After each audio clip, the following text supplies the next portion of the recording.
Bom, pessoal, vamos lá. Começar. Então, na última aula, nós vimos o seguinte, né? Eu tinha cometido ali um errinho de sinal, mas eu corrigi, mas no fim, a equação ficou errada, tá? Então, só para corrigir, a gente encontra que del F igual a menos Mi0J, certo? Então, isso aqui como é que a gente fez, pessoal? Só para lembrar aqui rapidamente, a gente tinha as equações de Maxwell, deixa eu escrever aqui, só para usar a notação correta. Então a gente tinha essas equações aqui, divergente de E igual a ρ sobre ε0, a gente tinha divergente de B igual a zero, a gente tinha rotacional de E igual menos dB dt e tinha rotacional de B igual a Mi0 J mais epsilon ddt, certo? Então, o que nós fizemos aqui? A gente usou o poder da álgebra de Clifford para adotar uma representação desses operadores, desses campos vetoriais, em termos de um referencial, né? Então, a gente usou o nosso E como sendo uma coisa do tipo EI sigma I, certo? Onde esses caras aqui são vetores espaciais num certo referencial. E fazendo essa brincadeira toda, a gente conseguiu mostrar que se você constrói o F como sendo E menos E sobre C menos IB, né? Você tem aqui um bivetor, tá? E esse bivetor satisfaz essa equação aqui, ok? E essa equação resume todas as quatro equações de Maxwell, sendo duas escalares, de certa forma. Essa aqui é escalar, mas essa aqui é pseudo-escalar, essa aqui é uma vetorial, essa aqui é uma pseudo-vetorial, essa é uma vetorial. Então, vocês veem que os objetos geométricos que a gente está lidando são todos diferentes, é isso que permite a gente somar todos eles numa coisa só. E aí que faltou mostrar para vocês, só para ficar aqui redondinho, é como que isso pode ser, digamos, usado para chegar nas equações tensoriais que vocês vão provavelmente encontrar mais facilmente nos livros, tá? Então, a gente, né, pode pegar aquela mesma equação e reescrever como duas equações, uma com a parte antissimétrica, que nós vimos na aula passada representa o produto interno. Então, já que é o produto interno, esse cara aqui é de rank 2 e esse cara aqui é de rank 1. Então, quando é produto interno, os ranks são subtraídos. Então, diminui o rank desse cara em 1. Então, sobe uma coisa que é rank 1, que nada mais é do que a própria corrente, que é um vetor de rank 1, certo? E, naturalmente, a gente tem a outra equação, que é essa aqui, igual a zero, porque essa aqui é de rank 3, certo? Esse cara aqui é o produto simétrico, tá certo? Que faz o aumento do rank da F aqui, beleza? Bom,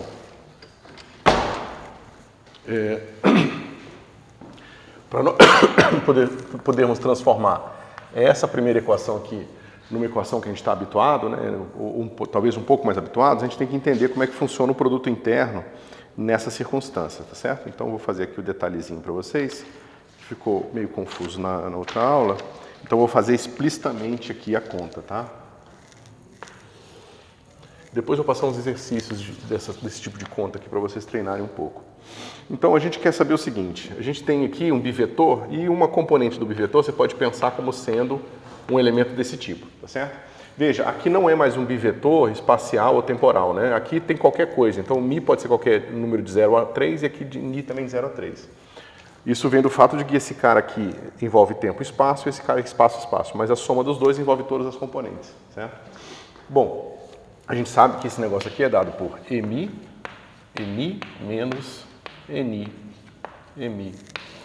sobre 2, ok? Então, se nós fizermos aqui E alfa ponto Emi Ni, a gente sabe que para ser produto interno entre um vetor e um bivetor, tem que ser antissimétrico. E esse aqui é antissimétrico também. Então, juntando todas essas antissimetrias, vai ficar aqui 1/4, né? E aí eu vou ter o primeiro termo, deixa eu ver como é que eu fiz um colchete. E alfa à esquerda, e aí esse cara aqui, né? O meio daqui com outro meio eu já juntei como 1/4 aqui fora, então vai ficar mi, ni menos ni, mi, ok? Deixa eu apagar aqui para ter mais espaço, peraí. Nossa.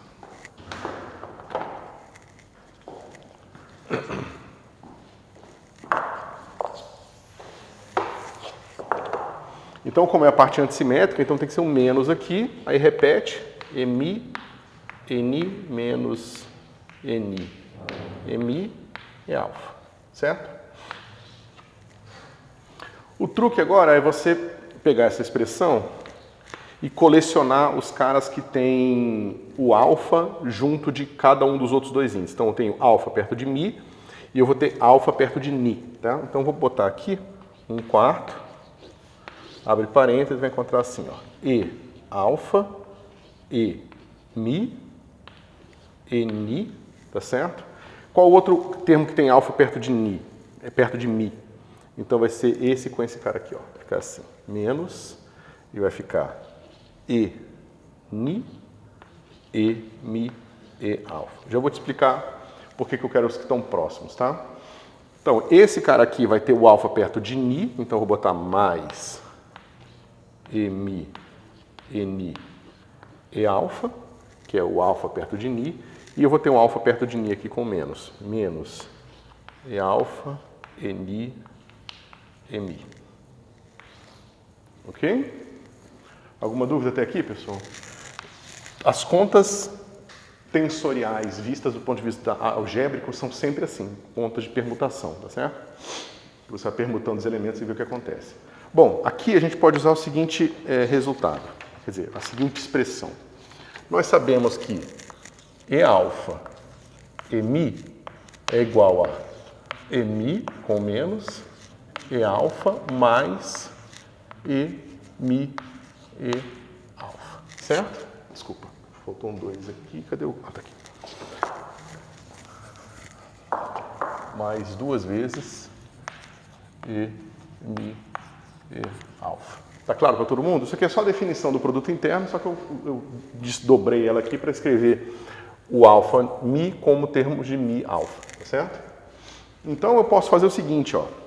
Eu posso pegar esse cara e esse cara aqui e trocar os dois, tá certo? Pelo produto interno. E aqui eu vou fazer a mesma coisa, eu vou trocar esse cara e esse cara ali, tá certo? Então vamos lá. Sabendo disso, a gente tem a nossa expressão continua aqui, 1/4. Aí agora eu vou botar um colchete novamente. Então o primeiro vai ficar como? Eu já vou botar em termos de eta, tá? Lembrando que isso aqui, esse pedacinho aqui é eta mi, certo? Então o primeiro vai ficar assim, eta mi alfa menos, aqui eu troquei o alfa e vai ficar mi alfa, mi e alfa, ni, certo? Foi esse primeiro termo aqui, o ni ficou quietinho ali do lado direito, eu troquei só aquele produto aqui.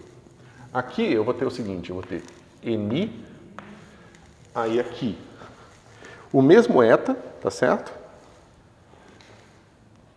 Isso. Então vai ficar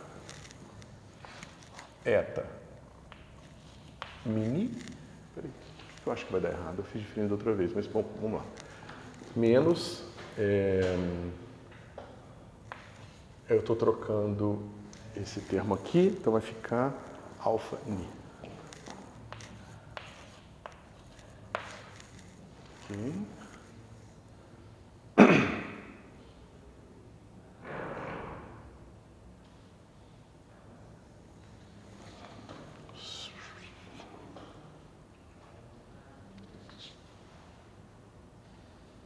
Por que eu estou achando que está errado? Ah, tá. Aqui é mi alfa, aqui é mi alfa de novo. Deixa eu ver se eu não errei nada. Esse cara aqui é o alfa mini. Alfa mini. Esse cara aqui... Ah, tá errado aqui o sinal, tá, pessoal? Aqui é mais, tá vendo? Aqui, ó, menos com menos vai ficar ni, mi, alfa. Ni, mi, alfa. É mais com mais, vai ficar aqui. Esse cara aqui provavelmente é menos, quer ver? Esse cara aqui é menos mi, ni, alfa com menos. E esse cara aqui é esse cara aqui, ó, alfa, ni, mi. Menos, menos, mais, tá certo? Então aqui é mais. Ok? Só tinha errado um sinalzinho aqui. Beleza. Agora eu vou pegar os termos negativos, vão ficar assim, menos.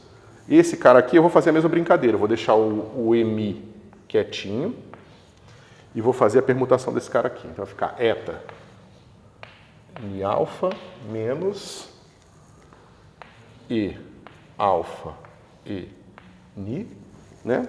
Porque era ni alfa, ficou alfa ni agora, alfa ni, menos, aí agora vai ficar o cara pela direita, então vai ficar eta ni alfa de novo, tem 2 aqui, 2 aqui, 2 aqui e 2 aqui, certo? Então, trocou o ni alfa, vai ficar ni alfa. Ni alfa e mi. Bom, vamos lá. Esse eta junto com esse eta aqui, ó, são números, né? Então esse cara comuta com e. Então vai ficar 2 eta mi alfa e aqui 2 eta mi alfa. O mesmo eta e o mesmo ni aqui. Então esse termo aqui vai se juntar com esse termo aqui. Esse daqui vai ficar assim, menos mi alfa ni, e aqui eu vou encontrar, ó, mi alfa ni, tá certo? Então esse aqui vai ser o termo 1, com sinal de menos na frente. Aqui embaixo eu vou ter mi alfa ni, que vai ser o mesmo termo 1 aqui, ó. Então esse cara corta com esse cara aqui, certo? Esse aqui vai ser ni alfa mi, e aqui eu vou ter ni alfa mi. Esse é negativo e esse é positivo. Então esse cara aqui é o 2, corta com 2 aqui. Ok? Então o que sobra pra gente? 2 mais 2, 4, então corta com 4, vai ficar assim. Eta mi alfa e ni menos eta ni alfa e mi.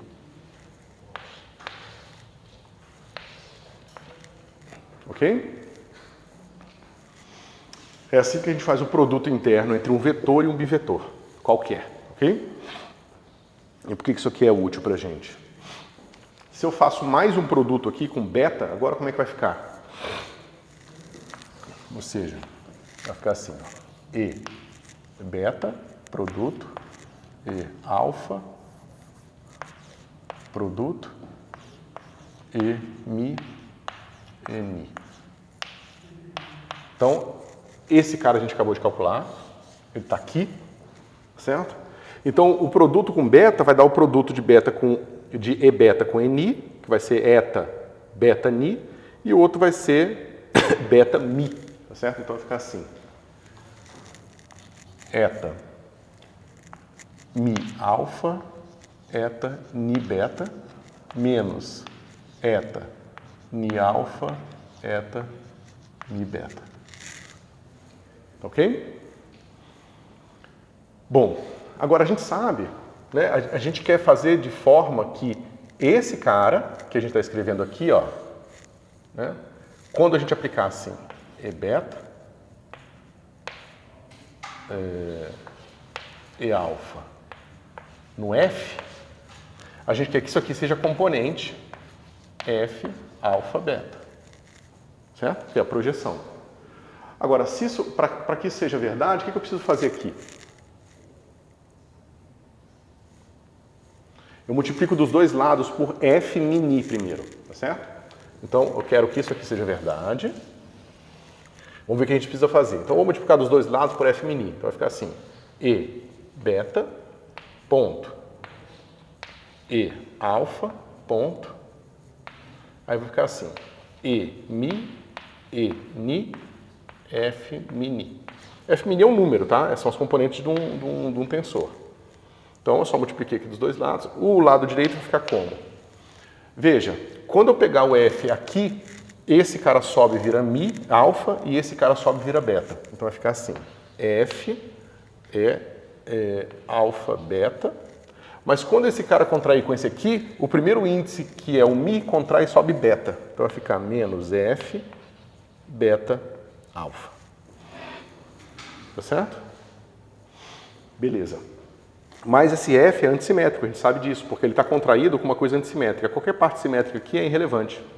Então, isso aqui é 2 vezes F alfa beta.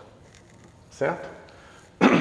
Mas, para que isso então seja verdade, o que a gente precisa fazer? A gente precisa definir F como sendo 1/2 de F mini e Mi e Ni. Certo? Ou seja, esse 2 aqui, ó, a gente divide para cá e descobre que isso aqui tem que ser igual a 2F. Ok? Isso é sempre assim, tá, pessoal? Como a base aqui envolve todos os termos, como nessa base envolve todos os termos do somatório, eu vou estar sempre incluindo, por exemplo, 1, 2, mas eu vou estar incluindo 2, 1, com o sinal trocado. Então, eu sempre estou fazendo um número dobrado de elementos aqui. Se fosse um tensor de 3 índices, teria um 3 fatorial aqui. 4 índices, 4 fatorial e assim por diante. Então, a relação entre os tensores e os bivetores é sempre dada dessa forma. Ok?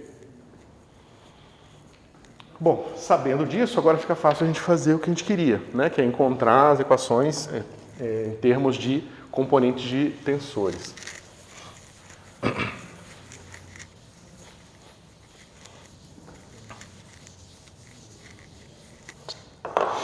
Vamos lá. Então, a gente pode voltar para del F, tá certo? Igual a menos Mi0J. Bom, a gente já sabe, né, como é que funciona esse negócio aqui. Esse cara aqui é assim, ó. Vai ser E alfa ponto E Mi E Ni no quê? Isso aqui tudo está contraído com del alfa, que é o operador que está aqui, né? F Mi Ni sobre 2. Esse aqui é o lado esquerdo, tá? Eu só abri aqui em termos de componentes e vetores de base, porque eu quero justamente transformar numa equação para os coeficientes aqui. Ok? E esse cara vai ficar menos Mi, eu vou deixar quietinho por enquanto. Bom, mas isso aqui a gente já sabe o que acontece com esse cara aqui, ó. Ele vai ficar assim. Deixa eu ver como é que fica. O primeiro que aparece, está aqui, é com Ni fora. Tá? Então, Mi alfa e Ni, eta Mi alfa e Ni, menos eta Ni alfa e Mi. Del alfa, F Mi Ni sobre 2, menos Mi0J. Então vamos ver o que acontece aqui. Esse cara é o eta alfa Mi alfa. Então ele vai contrair esse índice com esse primeiro índice aqui, certo? E esse cara vai contrair com o último índice. Então vai ficar assim. Del alfa, F alfa, Ni e Ni sobre 2. Esse segundo ele vai ficar assim, menos. Agora, a minha contração é do alfa com o Ni, tá certo? Então vai ficar assim, del alfa, F, o Mi fica quietinho, e o Ni sobe e vira alfa, né? Porque eu estou subindo o índice aqui. Sobre 2 e Mi igual a menos Mi0J. Ok? Mas veja, esse cara aqui é antissimétrico. Eu posso trocar a posição dos índices e mudar de sinal. Mas eu vou fazer isso com esse aqui, ó. Então eu troco esse com esse, fica o sinal de mais. E esse cara está contraindo com o último e esse cara está contraindo com o último. É a mesma expressão, tá certo? Então vai ficar assim, ó. Del alfa, F alfa, Mi e Mi. Esse 2, 1/2 mais 1/2 dá 1. E esse cara menos Mi0J, que eu já vou escrever como sendo J Mi e Mi. Certo? Bom, mas aí tá claro agora o que aconteceu, né? A gente pode fazer o produto interno dessa expressão com o nosso EMI, ou qualquer índice da escolha de vocês. E aí a gente vai ter a seguinte expressão. Del alfa F alfa mi igual a menos mi 0 J mi. Certo? Que é a equação que a gente encontra do formalismo tensorial. Certo? Ok. E a última equação que a gente precisa é dessa aqui, né? Como é que é essa equação del externo F igual a zero? Bom, a gente fez essa expressão botando um i e fazendo o dual, né? Dá para fazer assim também, mas a maneira mais tradicional de você ver isso aqui é o seguinte. Você tem que lembrar que você tem o e alfa externo e mi e ni, tá certo? Então a diferença é que agora o externo é simétrico, tá? Então a gente vai ter a mesma expressão que a gente tinha antes, essa expressão aqui, só com um sinal diferente. Então vai ficar assim, 1/4, opa, 1/4, aí vou abrir um colchete aqui, e vai ficar e alfa, e mi, e ni, menos e mi, e mi, só que agora é mais e mi, e ni, menos e ni, e mi, e aqui é alfa. Tá certo? Bom, mas o que significa esse treco, né? Vamos botar 1/4 aqui de fora, vamos botar um parênteses, porque agora a gente vai abrir todos os termos. Então a gente vai ter assim, ó, e alfa mi ni, um termo. Desculpa. E alfa e mi e ni. Aí eu vou ter agora menos e alfa e ni e mi, mais e mi e ni e alfa, que é esse com esse, e menos e ni e mi e alfa. Mas o que é isso aqui, pessoal? Parece um negócio meio aleatório, né? Mas se vocês olharem com cuidado, não é. Se eu trocar alfa por mi, né? Se eu trocar aqui, esse aqui, deixa eu botar assim, alfa trocado por mi. Então, esse termo aqui, ele vai se transformar, deixa eu fazer o seguinte, alfa por mi, certo? Então, esse termo, ele vai trocar com quem? Eu tenho que ter um termo que tem mi alfa aqui. Cadê? Peraí. Então, alfa mini, e eu fiz errado aqui, ó. Esse aqui, ó, não, é alfa nimi, isso. Estava certinho. Então, se eu trocar, vou ter mi. Tá. Deixa eu ver se eu acho que preciso de um passo a mais. Alfa com mi.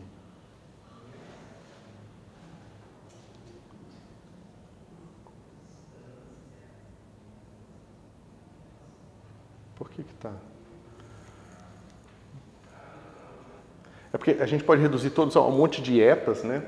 Mas aqui fica mais fácil se nós não o fizermos. Esse aqui é antissimétrico, então tá certo. E esse cara aqui é simétrico, então tá certo. 1/4 tá lá. Por que eu não estou vendo? Porque não vai ter nenhum termo desse tipo. Tá, vamos fazer a conta completa, então, em vez de simplesmente olhar, porque senão a gente não vai conseguir. Ok, agora vamos pegar essa mesma expressão e vamos escrever ela como sendo, trocando o alfa e o mi, ok?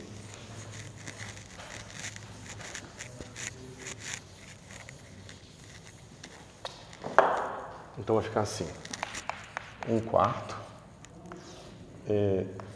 e mi e alfa e ni, que é o primeiro, menos e mi e ni e alfa, mais e alfa e ni, mi, tá certo?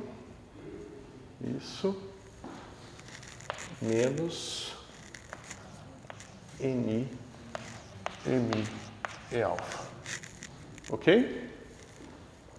Então, ni, alfa,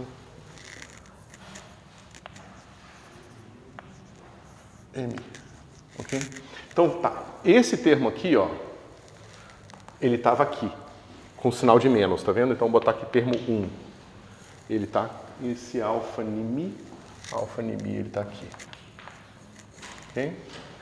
Esse termo aqui, ele estava aqui com sinal de mais. Agora, o mi ni alfa, ele ficou aqui com sinal de menos. Certo?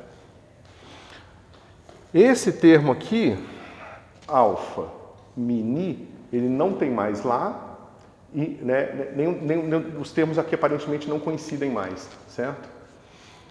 Agora, a gente tem que permutar um desses dois caras aqui para encontrar o que a gente quer. Então vai ficar assim, 1/4. Como é que a gente faz isso da melhor maneira possível? Tá vendo que esse cara aqui tem um sinal diferente desse aqui? Se eu trocar com o eta, o que vai acontecer? O eta alfa ni e o eta alfa ni aqui vão se subtrair e não se somar, diferente do que estava acontecendo antes. Então eu tenho o direito de fazer o seguinte, eu pego esse cara aqui, vai ficar mi, aí eu boto o sinal de menos, o mi, o e ni e o e alfa. Eu só troquei esse cara com sinal, mas o eta eu já... Deixa eu escrever explicitamente aqui, senão vai ficar confuso. Então vai ficar assim, e mi, 2 vezes eta alfa ni, menos e ni e alfa, ok? Aí eu vou ter menos e mi e alfa, mais e alfa, e mi. E esse cara eu vou fazer a mesma coisa, vai ficar assim, menos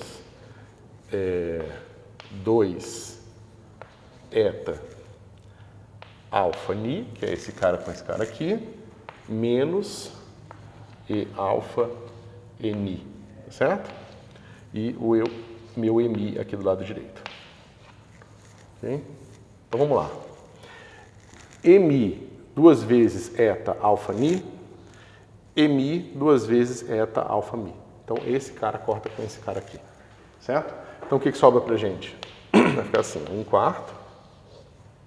Aí botar parênteses agora, vai sobrar só menos e mi, e ni, e alfa. Esse cara simplesmente vai, se repete, esse cara se repete, esse alfa mi, e esse cara aqui fica mais agora, fica mais e alfa e ni e mi, certo? Então a gente já tinha reconhecido aqui, esse cara aqui é o termo 2 e esse cara aqui é o termo 1. Esse cara aqui, ó, mi, ni, alfa, ele tá aqui, ó, cadê?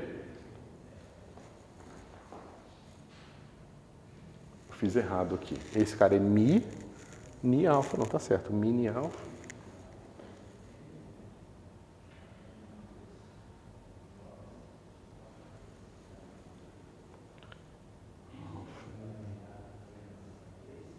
Aqui.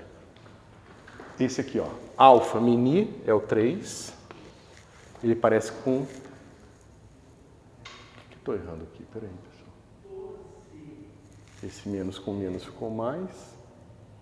O cara está no lado direito, tá certo.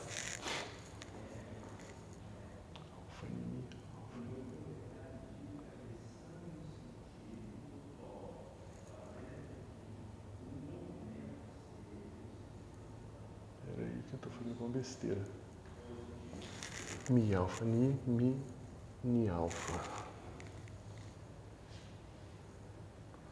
Eu só troquei... tá certo, eu troquei o cara da direita.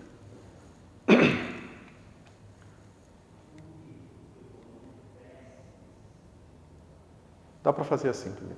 Então, veja, esse termo aqui ficou igual ao 2 e esse termo aqui ficou igual ao 1. Certo? Com sinal de 2 na frente.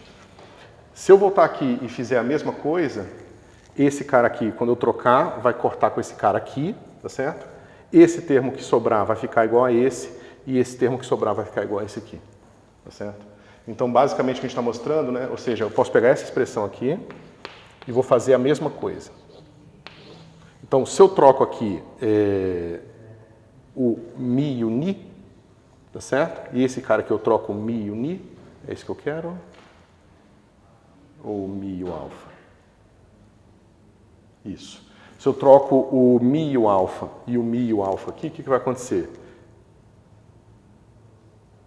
Não, eu troco o mi e o ni. Se eu troco o mi e o mi, vai ficar assim. Menos e alfa e ni e mi, que é igual a esse, que é menos e alfa e ni e mi, mais e mi e ni e alfa, tá certo? E agora eu vou trocar o mi e o ni aqui de novo, menos mais e mi e ni e alfa. Pronto, e mi, ni, alfa. Ok? Deixa eu ver. Eu troquei mi, e aqui eu tenho que trocar mi e ni.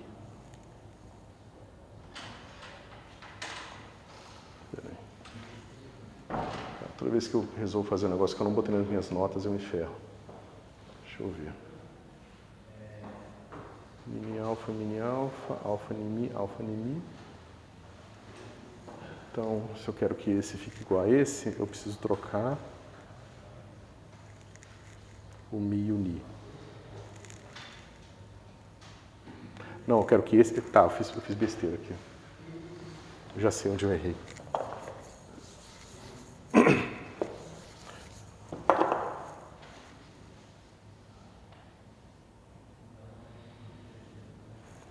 Deixa eu ver.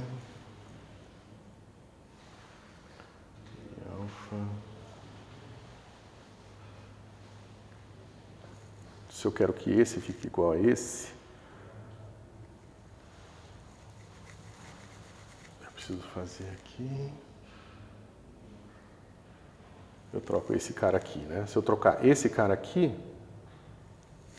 vai dar certo, fica igual a esse. E esse aqui fica igual a esse. Vai estar certo. Por que deu errado? Então tá, vai ficar assim. Menos alfa ni mi. Esse ficou igual a esse. E esse cara aqui vai ficar mais... Vai estar certinho. É mi, ni, alfa. Eu não sei o que eu escrevi antes, tá, pessoal? Mas, ó, esse cara aqui ficou igual a esse, tá certo? E esse ficou igual a esse. Só que tem um sinal de menos aqui e um sinal de mais aqui. Você vê que esse aqui é o 2 com sinal de menos e esse cara é 1 com sinal de mais. Tá?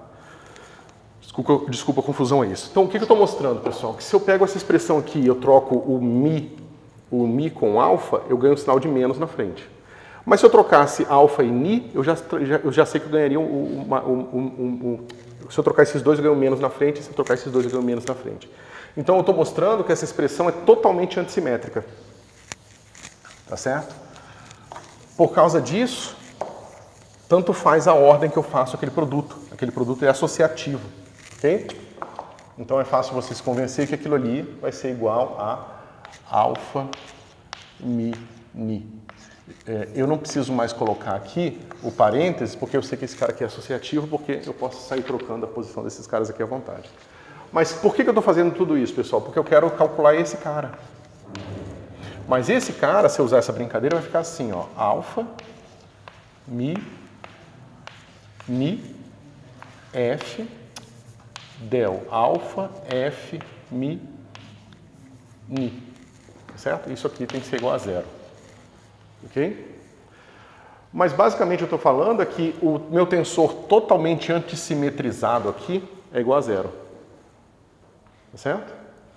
Como é que a gente pode escrever um tensor totalmente antissimetrizado nessas duas componentes? É escrevendo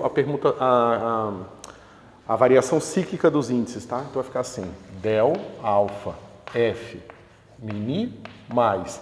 Então o ni vem para cá, empurra o alfa que vem para cá, né? Esse cara vem para cá e empurra os índices para cá. É só um mnemônico para você lembrar como fazer isso. Então vai ficar del ni f alfa mi mais del. Agora esse cara empurrou, vem o mi f ni alfa igual a zero. E agora é fácil ver que se você troca, por exemplo, o alfa e o mi, então esse cara aqui trocou, esse cara aqui trocou, então ele já troca de sinal porque é antissimétrico, alfa e mi, e esse cara aqui, ó, alfa, ele vai trocar com esse mi aqui, ó, tá vendo? Mas olha a diferença. Aqui, se eu trocar, o alfa vai aparecer no primeiro índice, tá certo? Se eu trocar esses dois, vai ficar o mi aqui e o alfa no primeiro índice. Só que se eu trocar aqui, o mi vai ficar no último índice. Então, se eu trocar o sinal aqui, vai ficar negativo também. Então, se eu troco qualquer par de índices aqui, ou seja, o mi, esses caras aqui é fácil de ver, tá certo? Esses são mais difíceis, mas eu acabei de mostrar que se eu troco isso, vai ficar assim.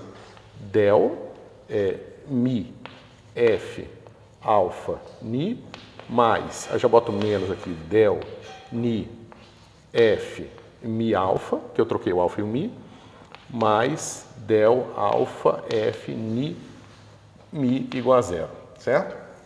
Bom, mas esse cara já tem um sinal de menos, então eu posso trocar de novo. Eu troquei eles, isso. E agora eu vou fazer o seguinte, eu vou pegar esse cara aqui e trocar, vai ficar menos del mi f ni alfa, menos del ni f mi alfa, que é esse cara aqui, menos, agora eu troco esse cara aqui, del alfa f mi ni, tá certo? Então você veja que a expressão que eu tinha era exatamente essa aqui, tá vendo? Esse cara aqui é esse cara aqui, esse cara aqui, mi ni alfa tá aqui, e esse cara aqui era esse cara aqui, ok? Então, realmente, se eu troco qualquer dois pares dessa expressão, eu tenho isso aqui igual a zero. Então, isso aqui igual a zero é equivalente a isso aqui igual a zero, certo? Porque esse cara aqui simplesmente pega todos os símbolos, pega todas as combinações antissimétricas daquele tensor. Então, vocês vão frequentemente encontrar uma notação assim, del, aí eu botar um colchete, mi, alfa, mi, ni, fecha colchete igual a zero. Tá certo? Essa notação é simplesmente pegue todas as combinações antissimétricas desse tensor, né, e iguale a zero. Ok? Então essa é uma das equações, a segunda é a homogênea de Maxwell, e essa aqui é a inhomogênea que tem fonte, tá certo? Bom, maravilha. Sabendo disso, a gente pode seguir em frente para resolver aqui. Cadê você? Começar a resolver essa brincadeira, certo? Então, como é que a gente faz isso? Vamos voltar para as nossas equações e vamos ver o que acontece no vácuo, pelo menos.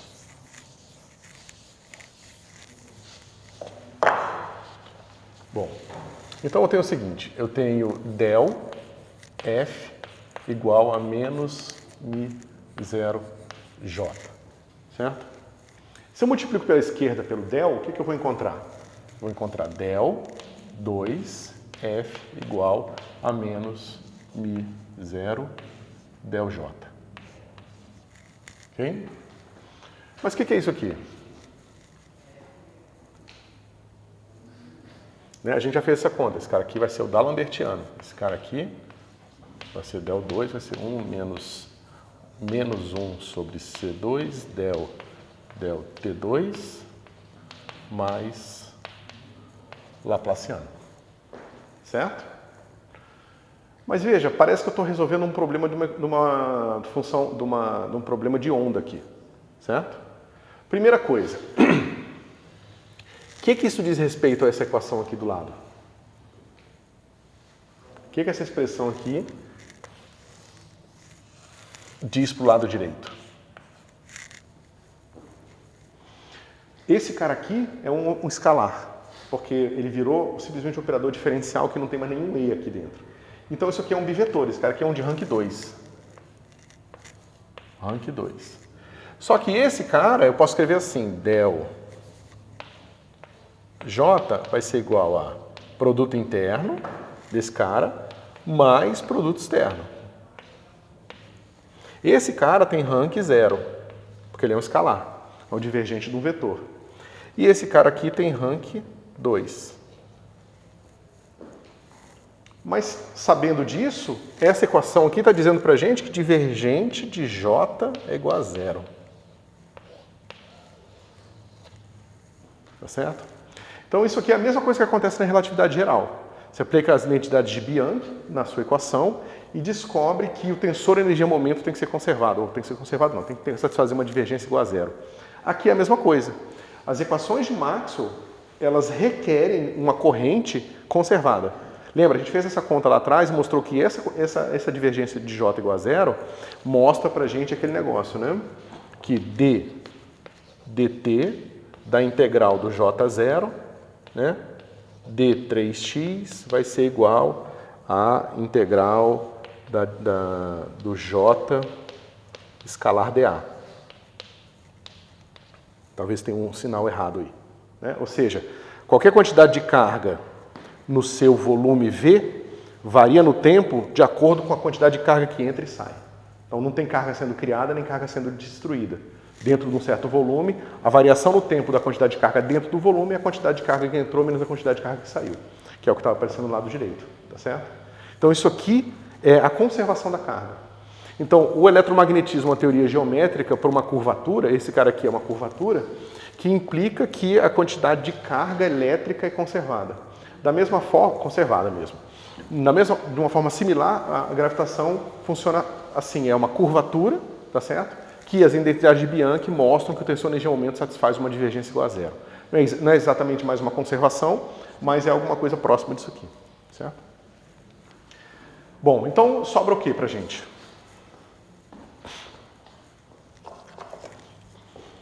Sobra resolver essa equação. Ou seja, D'Alembertiano de F igual a menos μ0 del J. Ok? Mas como é que a gente resolve essa equação?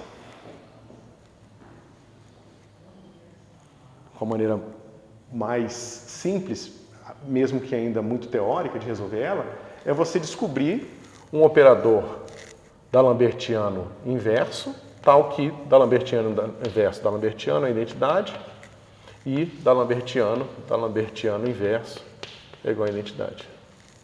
Se você conseguir encontrar esse operador aqui, seu problema está resolvido, tá certo?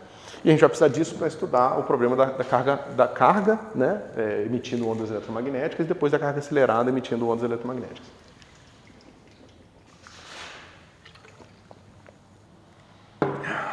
Então vamos lá. Como é que a gente resolve esse tipo de problema, pessoal? Como é que vocês já viram isso aqui? Né? Por exemplo, quando vocês resolveram esse problema aqui lá no eletromagnetismo. Esse cara vai ser ρ sobre ε0. Como é que isso aqui foi resolvido? Alguém lembra? Uma função de Green, né? Você vai encontrar uma função que vai te dar o seguinte, esse cara vai ser, vou escrever g por enquanto, vai ser uma integral de g de x menos x0, ρ de x0, tá certo? Dividido por ε0, ok? d3x0. E você espera que para que isso funcione como uma função de Green, você tem que ter que o laplaciano desse g tem que ser igual ao quê?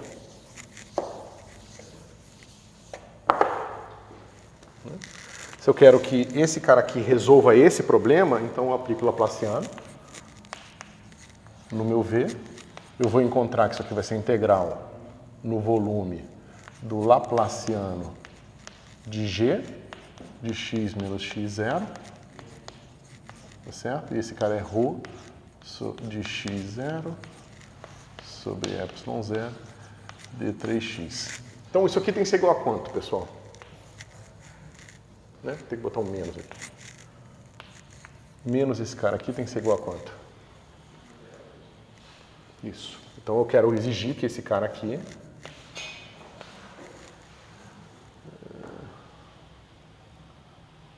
não é isso que eu quero. Deixa eu ver só o sinal de menos aqui. Se eu faço assim, exijo que uma delta, dá errado. Tem que ser menos mesmo. Então eu quero que isso aqui seja assim, ó. Delta de G menos delta x menos x0. Ok? Delta 3. Vocês estão familiares suficientes com a delta de Dirac? Né? Esse cara aqui, no caso cartesiano, que é mais simples, o delta 3 aqui, ele simplesmente quer dizer o delta de x1 menos x01, delta de x2 menos x02 e delta de x3 menos x03.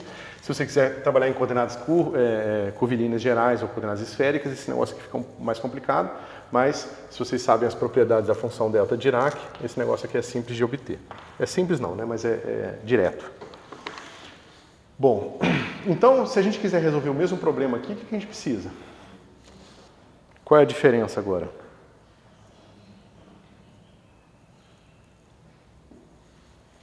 Eu quero que da Lambertiano, de um G, que agora vai ser x menos x0, lembrando que o x agora é um quadrivetor, certo? Eu quero que esse cara aqui seja delta 4 de x menos x0. Mas isso aqui é delta. Aqui depende de como eu vou fazer a integração, mas vamos botar 0 menos x00. E aqui o delta 3 de x menos x0. Ok? Aqui você vê que tem uma questão do sinal, como que eu quero fazer, né, para recuperar o meu operador, mas aqui eu botei o sinal de menos, em alguns textos você vai botar um i aqui, mas isso é uma questão só de convenção, tá? Não tem nada de fundamental nisso não. A gente quer simplesmente resolver esse problema aqui. Porque se eu sei resolver esse problema aqui, eu sei encontrar essa caixinha inversa, se eu sei encontrar a caixinha inversa, eu aplico dos dois lados e descubro que f é igual à inversa desse negócio aqui e meu problema está resolvido, ok? Então vamos fazer isso. E como é que a gente vai fazer esse negócio? Como é que a gente vai encontrar a solução para essa equação aqui? Alguém tem alguma ideia?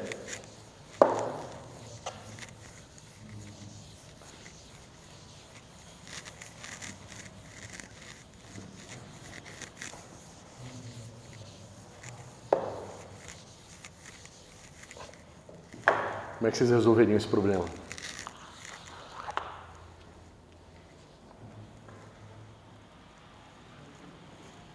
Isso aqui.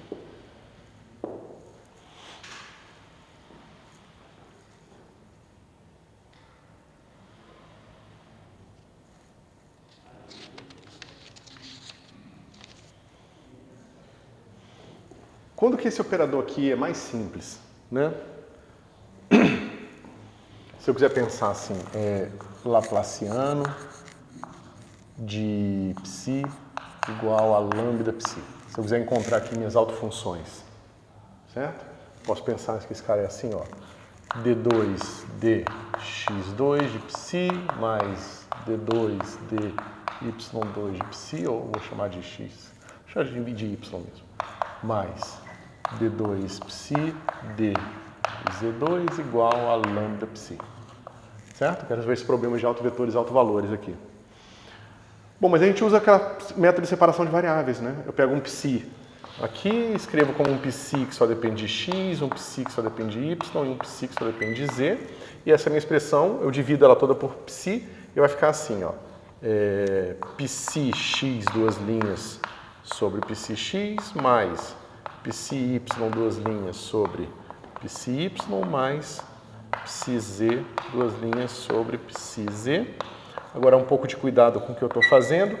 Eu estou fazendo o seguinte, essa função aqui só depende de x, essa só depende de y, essa só depende de z. Então a linha é a derivada em relação ao único parâmetro que aquela função tem, ao argumento que aquela função tem. Essa aqui é uma função que só depende de x, essa é uma função que só depende de y, e essa é uma função que só depende de z. Mas se eu estou somando funções que só dependem de x com funções que só dependem de y com funções que só dependem de z, isso só vai ser verdade se esse negócio aqui for uma constante. Tá? Você vê então que, dependendo das condições de contorno que eu colocar aqui, essas constantes podem ser discretas, podem ser contínuas. Se eu estiver trabalhando num espaço infinito, essas constantes podem ser qualquer coisa, certo? Eu tenho o direito de botar qualquer coisa aqui, então não tem nenhuma discretização particular nesse caso para o meu lambda. O meu lambda vai ser simplesmente a soma dessas constantes. Agora tem que tomar cuidado com uma coisa. Se eu estou trabalhando de menos infinito a mais infinito, eu vou ter dois tipos de solução aqui, dependendo do sinal da constante. Eu vou ter esse cara aqui igual, eu vou chamar de C1, duas linhas igual a x.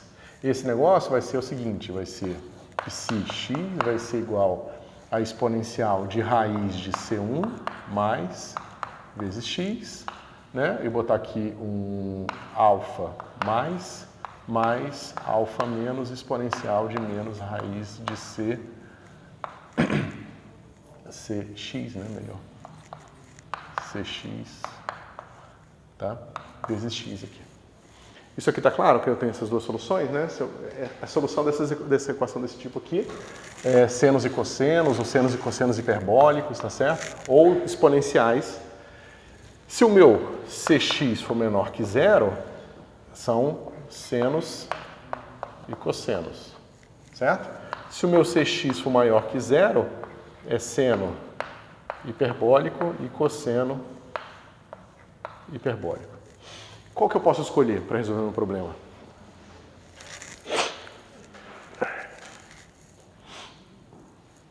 Eu estou querendo trabalhar meu espaço inteiro, eu estou querendo trabalhar de menos infinito a mais infinito. Eu não quero botar nenhum tipo de restrição nessas funções. Elas podem ser de quadrado integrável, mas eu não quero que elas sejam limitadas, eu não quero que elas sejam zero a partir de um certo ponto, tá certo? Eu não quero trabalhar em nenhum tipo de subespaço especial. Por mais que a gente vai ter que voltar e reavaliar isso daqui a pouquinho. Qual a escolha que eu posso fazer? Se eu fizer essa escolha aqui, eu vou ter funções que não têm limite, tá certo? Não é porque elas divergem, elas não têm limite. Senos e cossenos oscilam para sempre, não tem limite bem definido, certo? Se eu escolher isso aqui, eu posso pegar aqui, as exponenciais vão ter o caso positivo e o caso negativo. Se eu pego o pedaço positivo, para um lado, funciona, vai para zero. Né? Se eu pegar o positivo lá para x menos infinito, vai para zero. Só que se eu pegar para o x positivo, vai estourar para mais infinito. Então eu não tenho nenhuma esperança que essas funções aqui com o cx positivo sejam de quadrado integrável. Então são funções, posso usar, mas é uma classe de funções que está fora do que eu quero. Eu quero funções que pelo menos sejam localizáveis. Eu não quero essas soluções meio malucas que quanto mais você se afasta do problema, mais ela fica importante, certo? Então eu preciso excluir esse caso aqui.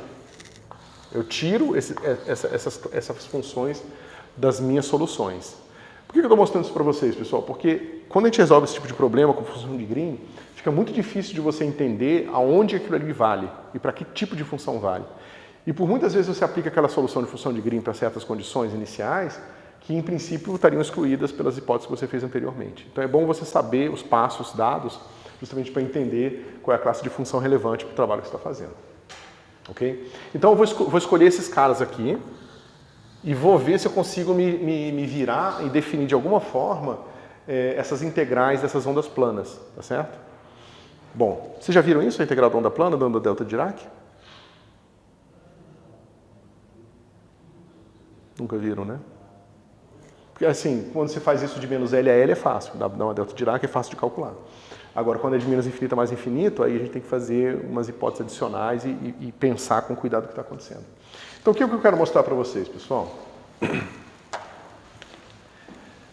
Se eu faço essa escolha oscilatória aqui e coloco aqui, meu problema está resolvido, esse cara aqui fica negativo definido, tá certo? É por isso que geralmente a gente bota o laplaciano com um sinalzinho de menos aqui na frente.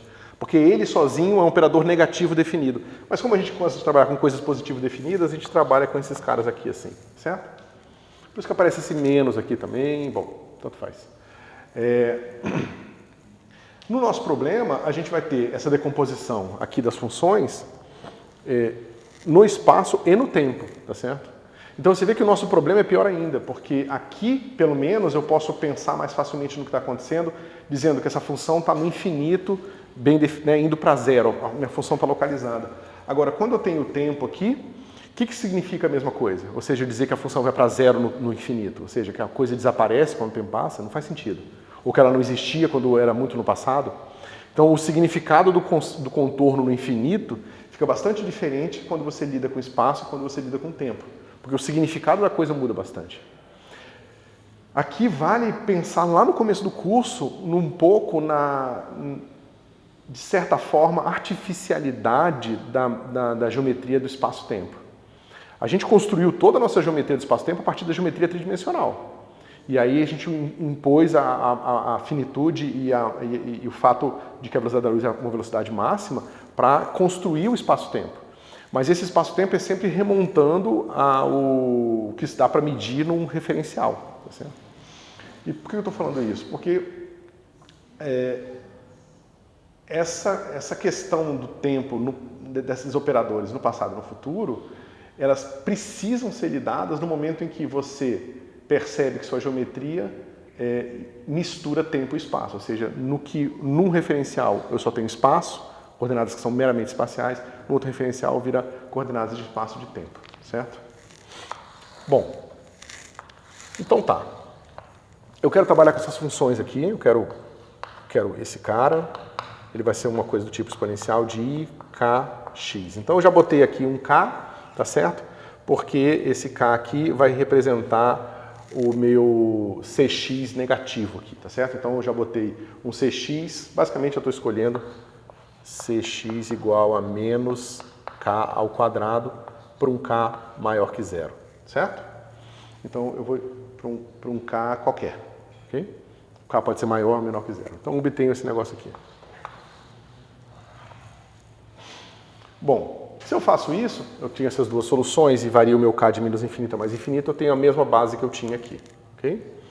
A questão é, se isso aqui é uma base, eu posso então fazer o seguinte, eu posso dizer que eu tenho uma f, vai ser igual a integral de exponencial de ikx, f til de k, eu vou botar uma normalização, que eu não sei quem é ainda, tá certo? dk. Vocês concordam? dk. Vocês concordam com isso? Eu estou sob a hipótese de que isso aqui funciona como um vetor de base. Então, se isso é um vetor de base para um certo espaço de funções, então qualquer função pode ser escrita como componentes vezes o elemento de base. Da mesma forma que você tem que x é igual a xi sigma i.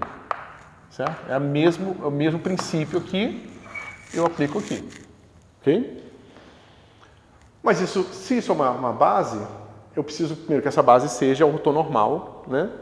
E se ela for ortonormal, ela tem uma inversa. Ou seja, eu posso pegar esse cara aqui, multiplicar por exponencial de menos ikx, f de x dx, e aqui eu vou encontrar o quê? Vou botar o meu n aqui de novo, complexo conjugado.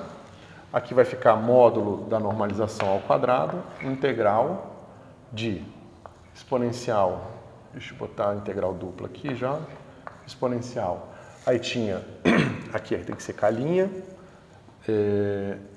menos ik'(x) mais ikx, f til de k, dk, dx. Certo? Então eu estou integrando aqui de menos infinito a mais infinito em x. Aqui eu já tinha uma integral em k. Eu multipliquei pelo complexo conjugado da base, porque eu queria que aparecesse base vezes base complexo conjugado. Tá certo? Aqui fica o módulo ao quadrado, aqui uma integral em k já tinha e tem uma integral em x. Tá certo?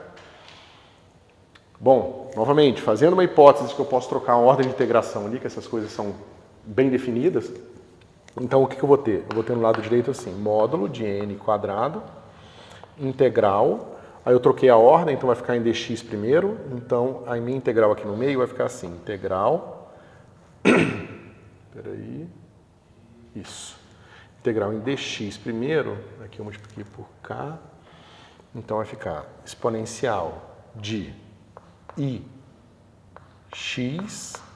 k menos k' dx. E agora, f til de k dk. Todo mundo concorda?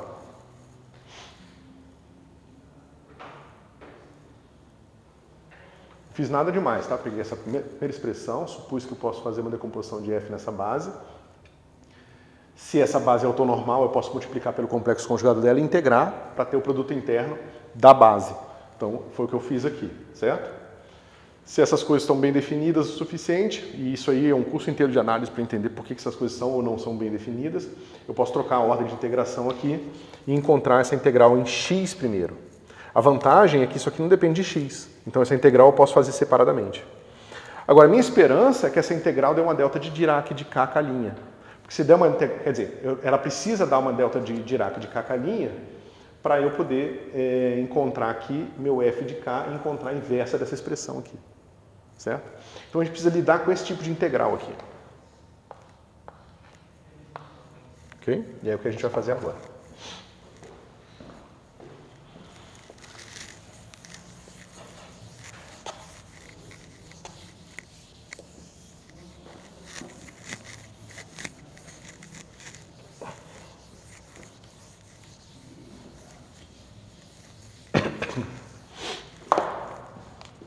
Então, na prática, eu quero fazer uma integral.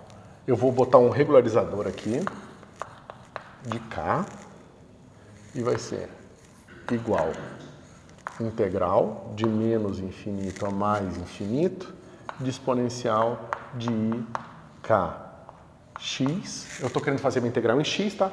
Aqui, em vez de botar k menos k' e ficar carregando k menos k' o tempo todo, eu botei só k ali, tá certo? Mas é claro que isso aqui é uma função de k, se depois eu calcular ela em k menos k', vai aparecer um k menos k' aqui. Mas só para não ficar carregando o negócio à toa, eu boto assim. E o meu regularizador vai ser um cara assim, ó.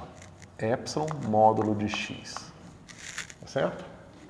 Esse regularizador é bom porque ele é uma exponencial negativa. Então ele ganha, entre aspas, de termos polinomiais. Tá certo? Então você consegue mostrar que com esse tipo de regularização você vai ter vai ter uma classe razoável de funções que vão funcionar ali quando eu fizer. Ou seja, eu vou querer descobrir quem é esse espaço de funções aqui, tá certo? Bom, então eu faço esse negócio aqui, dx, né, com a minha intenção de botar um epsilon maior que zero, mas depois eu quero encontrar o meu limite de epsilon indo para zero desse cara aqui. Ok? Esse cara aqui é que eu quero entender como é que ele funciona. Se com a minha regularização ele faz sentido. Bom, como é que fica aquela integral ali? É simples, né? Eu posso fazer essa integral de k, vai ser igual a integral de menos infinito a zero, de exponencial de ikx, mas como eu estou no ramo negativo, o módulo do número negativo é menos o número. Então vai ficar menos com menos mais, epsilon x. Certo? Por que eu estou falando isso aqui, pessoal? Por que eu tenho o direito de fazer isso? Porque nesse intervalo de integração, o meu x é negativo. Se meu x é negativo, significa que o módulo dele é botar o menos na frente, então eu fiz isso aqui. E isso aqui está correto, certo? Não tem, isso aqui é menos zero, não, é só um tracinho.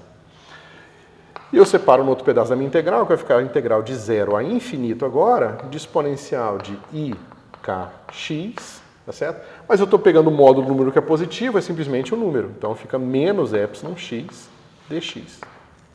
Ok? Bom, essa integral é moleza, né? Como é que vai ficar isso aqui? Vai ficar exponencial de ik mais epsilon x dividido por ik mais epsilon, avaliado de menos infinito a zero, mais uma integral, essa integral também é a mesma coisa, vai ficar simples, vai ficar ik menos epsilon x dividido por ik menos epsilon, avaliado de zero a infinito. Ok? Ou seja, meu i epsilon k vai ser igual a... Bom, quando eu calcular esse cara em zero, tudo fica finito aqui. Esse cara fica exponencial de zero, que é 1, e esse cara fica esse denominador aqui bonitinho. Quando eu calcular esse cara em menos infinito, vai ser exponencial de uma coisa oscilatória, tanto faz, mas eu vou ter um termo de epsilon, que é positivo, tá certo? Vezes x, que vai ser menos infinito. Então esse negócio vai para zero. Então sobrevive só o termo em zero. Então esse cara vai ficar 1 sobre ik mais epsilon. Ok? Esse cara no infinito dá zero, porque é menos epsilon x. Mas quando eu tomar em zero, sobra esse cara aqui. Então vai ter menos 1 sobre ik menos epsilon. Ok? Bom, eu vou tirar o mínimo múltiplo comum, então aqui vai ficar ik menos epsilon menos ik mais epsilon, ok? Dividido por isso vezes isso, pessoal, como é que fica? Ik mais epsilon, ik menos epsilon, é o quadrado desse menos o quadrado desse aqui. Mas o quadrado desse cara tem um i, então fica negativo. Então isso aqui vai ficar assim. Menos K2 menos epsilon 2. E o numerador vai ficar ik menos ik, dá zero, menos e. Então, menos epsilon, menos 2 epsilon. Naturalmente, 2 epsilon dividido por K2 mais epsilon 2. Ok, então a gente regularizou nossa integral para ver se ela realmente dá uma delta de Dirac. A gente viu que se nós fizermos ela com esse regularizador, ela dá esse resultado aqui. Quando eu mando o meu epsilon para zero, ela vai para zero, certo? Exceto se k for igual a zero. Se k for igual a zero, eu mandar ela para zero, ela vai para infinito. Então ela parece ter as propriedades de uma delta Dirac que vocês estão acostumados, né? Isso que eu acabei de falar, tá claro? Eu só posso mandar epsilon para zero quando o k não é zero, tá certo? Maravilha. O que a gente precisa saber? A gente precisa saber se a integral desse negócio aqui dá 1, porque é isso que é uma propriedade da delta Dirac, tá certo? Então vamos lá. Integral de menos infinito a mais infinito de i epsilon k dk vai ser igual a integral de 2 epsilon sobre k2 mais epsilon dk. Menos infinito a mais infinito. E a pergunta é quanto é que é isso, certo? Bom, como é que a gente faz isso aqui, pessoal? Eu vou fazer assim, ó, integral de menos infinito a mais infinito. Eu vou botar o 2 aqui do lado de fora e vou fazer assim, ó. Isso aqui vai ficar epsilon dividido por epsilon quadrado, 1 dividido por k2 sobre epsilon 2 mais 1 dk. Todo mundo concorda? Eu só peguei... Desculpa, estava faltando um quadrado aqui. Isso. Eu botei esse epsilon ao quadrado aqui, dividi, multipliquei e botei ele em evidência. Está aqui. Esse epsilon que eu já tinha, o 2 eu botei fora da integral porque não tanto faz. Então eu tiro esse e daqui e corto com esse 2 daqui. Ok? Então vai ficar assim. Integral de menos infinito a mais infinito de 1 sobre k sobre epsilon quadrado mais 1 dk sobre epsilon. Certo? O meu epsilon é positivo, nunca exatamente zero, então eu posso deixar ele bonitinho lá. E esse negócio aqui vai ficar integral de menos infinito a mais infinito de du sobre 1 mais u quadrado. Tem o 2 aqui e o 2 aqui que eu estava esquecendo. E quanto é que é essa integral, pessoal?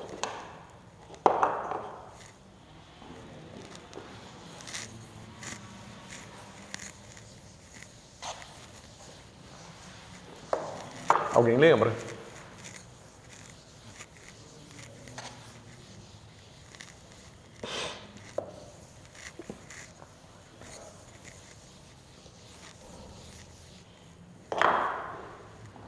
Integral de du sobre 1 mais u quadrado. Então, já que vocês não lembram, pensa o seguinte, pensa que eu tenho f de x igual a tangente de x, tá certo? E eu vou escrever que f menos 1 de y é igual a tangente menos 1 de y. Ok? Só porque fica mais fácil trabalhar com símbolos assim. Isso diz pra gente o quê? Que f menos 1 de f de x é igual a quanto? Se essa inversibilidade aqui for verdade, né? Ou seja, dentro do intervalo de menos π sobre 2 a π sobre 2, essa função aqui vai de menos infinito a mais infinito. Então, se o meu x estiver indo de menos infinito a mais infinito e o meu y de menos π sobre 2 a π sobre 2, isso aqui funciona, tá certo? Então, nesse intervalo onde isso aqui funciona, esse cara dá x. Alguma dúvida? Se eu calculasse a derivada dessa função em relação a x, como é que fica? Vai ficar assim. df menos 1 dy, só que o argumento dela, que é y, no caso é f de x. Então vai ficar df dx igual... Quanto é que é dx dx? Dá 1. Tá?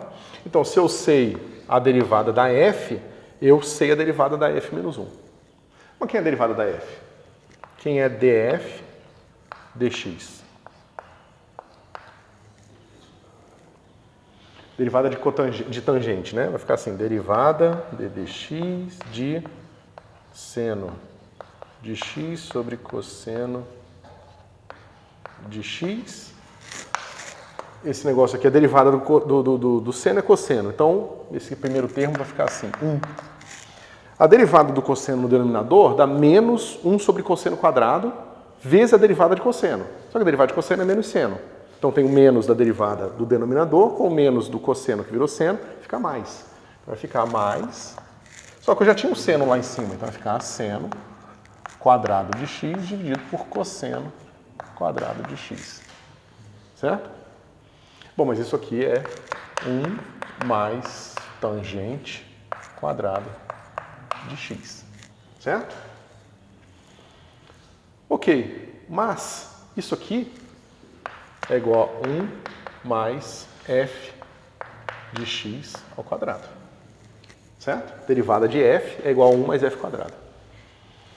Mas aqui eu tenho o seguinte, eu tenho df menos 1 dy, e esse cara aqui é essa derivada que vai ficar 1 mais y quadrado.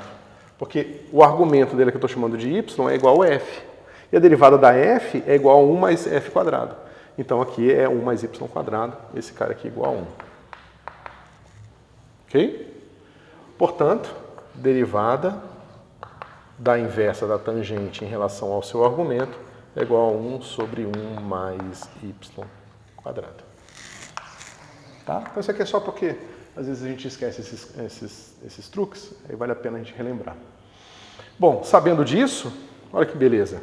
Se eu sei que isso aqui é verdade, eu posso direto aplicar aqui, ó. Então, vai ficar assim. I epsilon menos infinito a mais infinito de k, dk vai ser 2 vezes a integral de menos infinito a mais infinito de du sobre 1u mais u quadrado, tá certo? Mas isso aqui vai ser 2 vezes a integral de menos infinito a mais infinito de du de tangente menos 1 de u du. Tá certo? Ó, 1 sobre 1 mais qualquer coisa ao quadrado é igual à derivada do arco tangente em relação àquela coisa. Certo? Tá aqui. Mas, bom, a derivada da integral é moleza. Então, isso aqui vai ficar 2 vezes tangente menos 1 de u calculado em menos infinito a mais infinito. Quanto é que é isso aqui, pessoal? Quanto é que é arco tangente de infinito? É só olhar para cá, ó. Cadê? Quando é que esse cara vai para infinito pela primeira vez? Quando você parte de zero. Né? Cosseno de zero é 1. Você vai andando, o cosseno vai ser zero quando? Quando chegar em π sobre 2.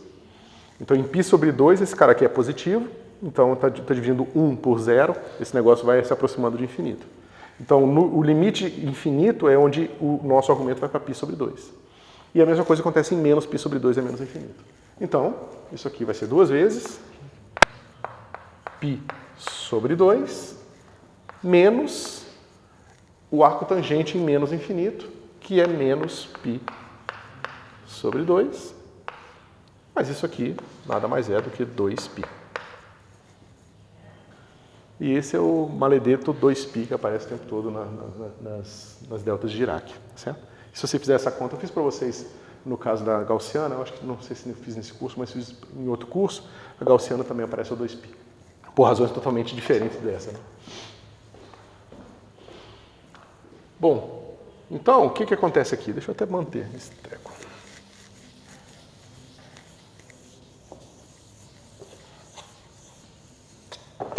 Esse negócio aqui, ele vai para zero. Quando o meu K é diferente de zero, eu mando o meu epsilon para zero. E vai para infinito quando não acontece isso. Quando eu integro ele de menos infinito a mais infinito, ele é dado sobre 2π. Então eu posso fazer o seguinte, eu posso dizer que I epsilon sobre raiz de 2π. Deixa o 2π lá por enquanto. Então, agora eu quero saber o seguinte, o que acontece se eu integrar esse cara aqui com uma certa função g de k?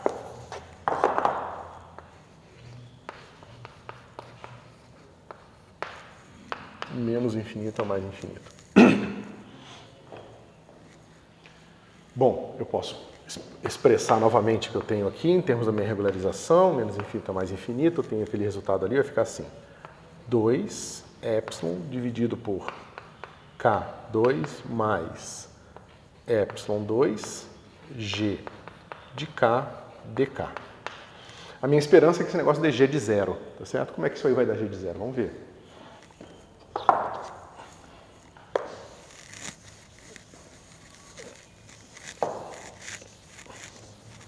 Como é que eu fiz para fazer a integral no caso que eu não tinha o G? Eu botei os epsilon todos em evidência aqui. Então ficou assim, ó. 2 integral, aí vai ficar 1 sobre K sobre epsilon quadrado mais 1 G de K D de K sobre epsilon, certo?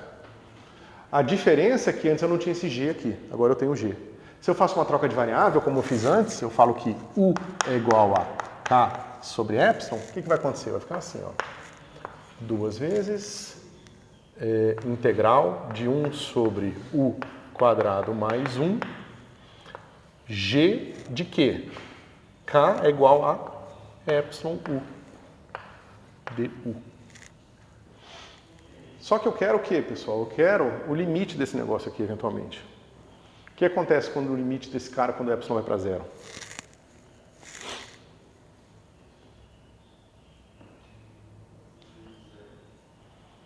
Vai dar G de zero, certo? Agora tem que tomar um pouco de cuidado, tá? Aqui a gente tem que tomar cuidado com funções que esse passo, se a gente der esse passo ingenuamente, a gente fala, eu quero o limite desse cara, mandar epsilon para zero, vai ficar G de zero, sai a integral que vai dar 2π e a gente obtém o que a gente obtinha antes, agora normaliza e tem uma delta de Dirac. Tem que tomar um pouco de cuidado porque é o seguinte, aqui a gente não quer que tenha uma disputa de limites de integração. A gente não quer que tenha nenhum tipo de disputa no limite do epsilon e no limite da integração imprópria aqui. Eu estou fazendo uma integração de menos infinito a mais infinito. Digamos que esse cara aqui, ele divirja tão rápido que mesmo depois que eu mande o epsilon para zero, esse negócio não der zero. Entendeu? Eu posso ter esse tipo de problema aqui. Se você quiser aprender isso, como eu falei para vocês, é um curso de análise funcional bastante completo para você chegar e ver todas essas nuances, tá certo? Mas basta dizer para vocês aqui que se essa função for bem comportada e for para zero rapidamente no infinito, né? Se pensar nela como uma, sei lá, uma função no espaço de Schwarz, por exemplo, esse tipo de problema não acontece, porque se essa função vai para zero no infinito, então esses limites de integração não competem com o epsilon indo para zero, certo? Então, módulo essa discussão um pouco mais complicada, a gente tem que esse negócio aqui, né, no limite, vai ser igual a 2 vezes integral de 1 sobre U quadrado mais 1 du, que a gente já encontrou, esse cara é 2π, vezes G0. Então, para todos os efeitos, esse negócio aqui, ó, I epsilon K, no limite de epsilon indo para zero, é igual a 2π delta de K.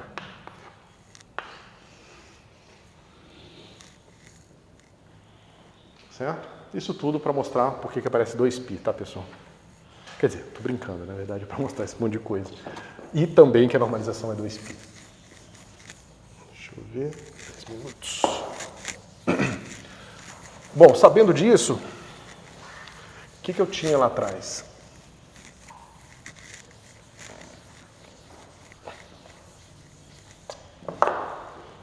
Eu tinha o seguinte, ó, eu tinha aqui integral de menos infinito a mais infinito de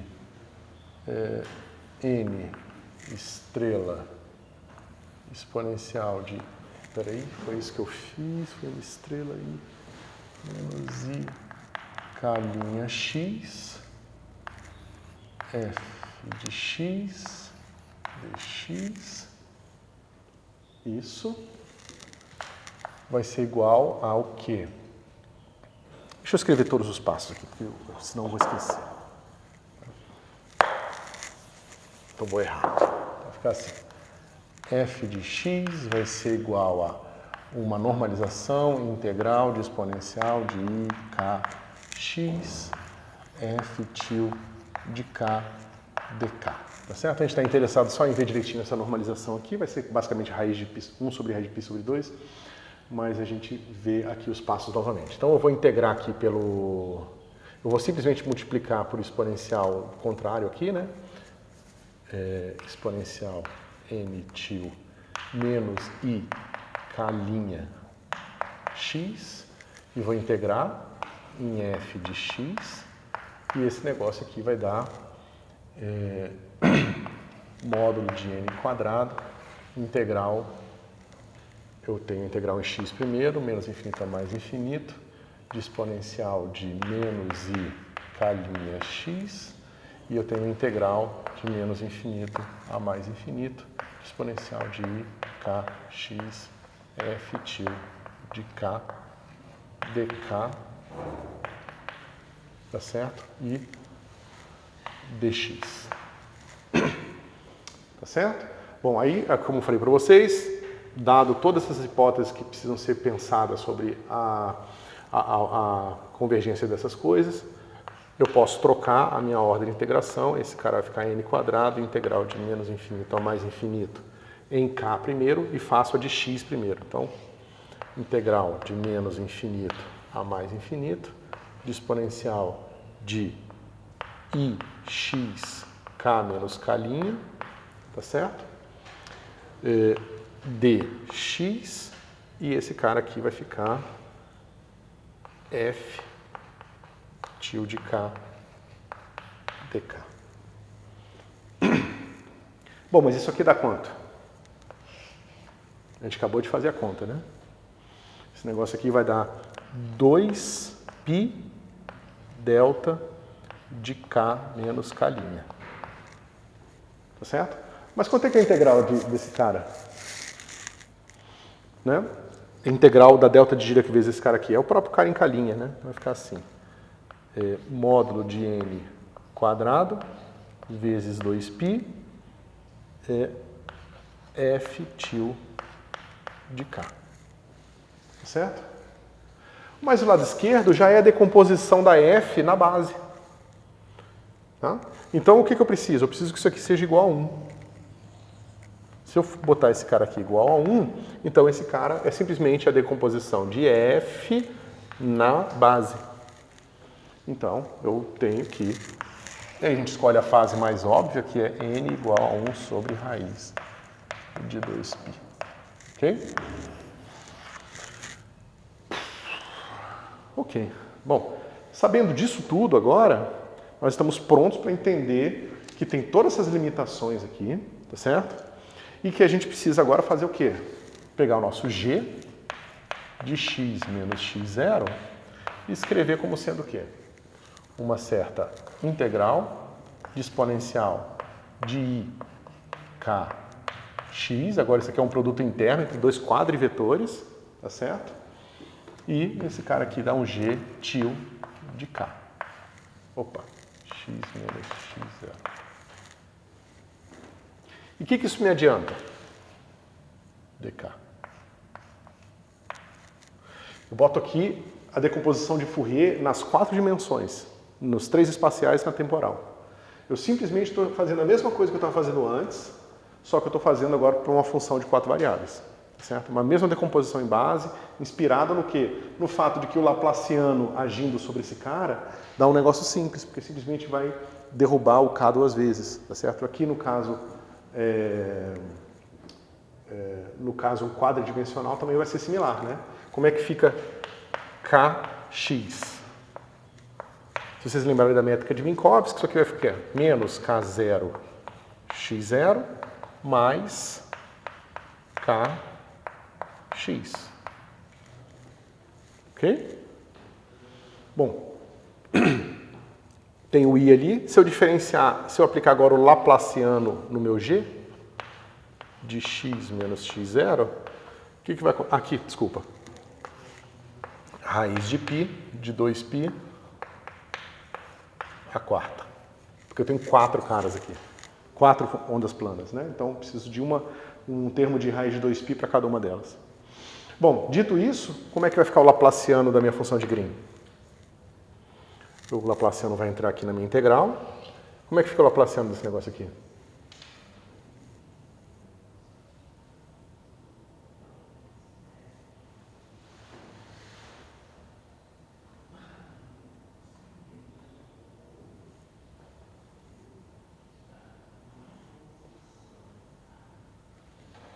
Assim, né?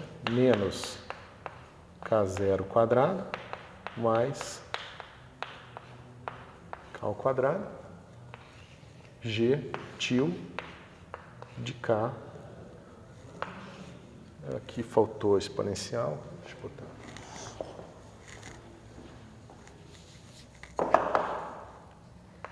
Exponencial de i, k, x menos x0. G til de k, d4k. Ok? E, claro que eu esqueci novamente da normalização. Raiz de 2π, a quarta potência. Ok? Por que tem esse menos aqui, pessoal? Porque no laplaciano tem que lembrar que ele é assim, ó, menos d2 dx02 mais laplaciano. Aqui eu botei em x0, então eu preciso do c, tá certo? E aqui é a mesma coisa, aqui tem o c, tem o x0 tem o ct, né? Então a gente não precisa se preocupar com isso e fica dessa forma aqui. Então você vê que o laplaciano, o d'Alembertiano desse g aqui, quando decomposto em série de Fourier, né, em transformada de Fourier aqui, ele fica um negócio muito simples, ele simplesmente pega o coeficiente que eu tinha, né, da minha função na base, que é esse cara aqui, e multiplica por esse fator especial aqui. Ok? Bom, como é que fica o lado direito?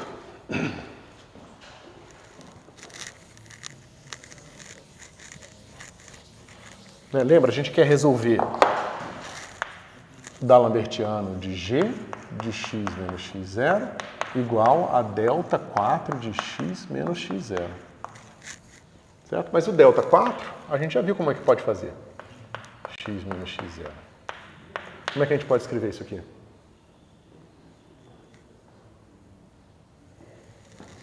Né? Vou botar aqui 2π a quarta, vai ser integral de menos infinito a mais infinito, 4 vezes aqui, né? Vou botar aqui menos infinito a mais infinito, menos infinito a mais infinito, menos infinito a mais infinito. Aí eu vou escolher assim, menos i k0 x0, e aí eu tenho todos os outros, mais i k x d4k. Tá certo? Bom, mas então, esse lado direito, ele vai ficar assim, com essa d4... Eu fiz o contrário, né? Eu queria... Peraí. Eu queria uma delta de K, né? Peraí, não, é isso mesmo. Assim, integral em K. É porque eu errei aqui. Aqui é dk, por isso que eu estou confundindo. Ok? Então, aqui eu errei. Vai ficar x0 menos x00. E aqui mais ik escalar x menos x0. Ok? Então veja, aqui eu tenho a mesma base daqui, ó. Né? Que eu já tinha escrito aqui, ó.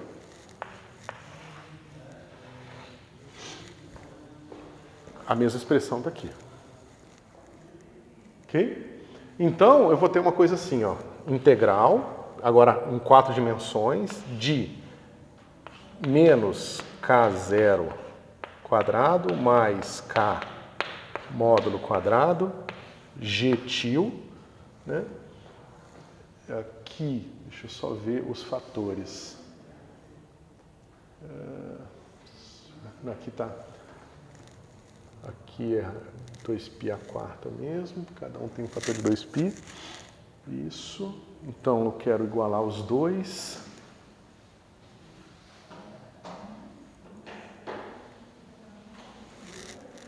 Isso. Então, esse cara aqui, o exponencial já está lá.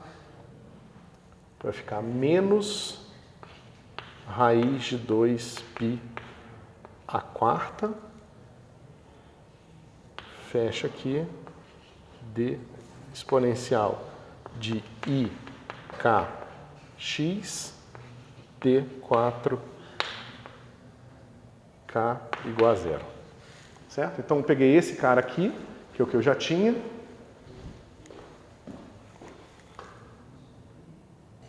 Espera aí.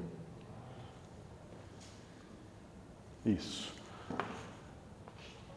Raiz de 2π a quarta. Só ver se eu não estou errando nenhum fator de 2π aqui. Eu posso passar ele para cá. 2π a quarta. Tá certo? Então aqui é 1 sobre raiz de 2π a quarta. Ok? Então veja, se esse negócio aqui tem que ser zero, e esse aqui é uma função de base inversível, então esse cara tem que ser igual a zero. Tá certo? Ou seja, isso aqui está dizendo para mim que g-til tem que ser igual a 1 sobre raiz de 2π a quarta, 1 sobre menos k0 ao quadrado mais k módulo quadrado. Está resolvido o meu problema. Só que não, tem vários detalhes que a gente precisa agora para integrar esse treco de volta e encontrar a função no espaço real. Vocês vão ver que isso aqui está indefinido, a gente precisa fazer uma série de escolhas, porque vai ter a função de onda atrasada, retardada, a de Feynman, que tem a ver com condições de contorno que não estão impostas aqui ainda, certo? Mas é isso, pessoal. Faz até um...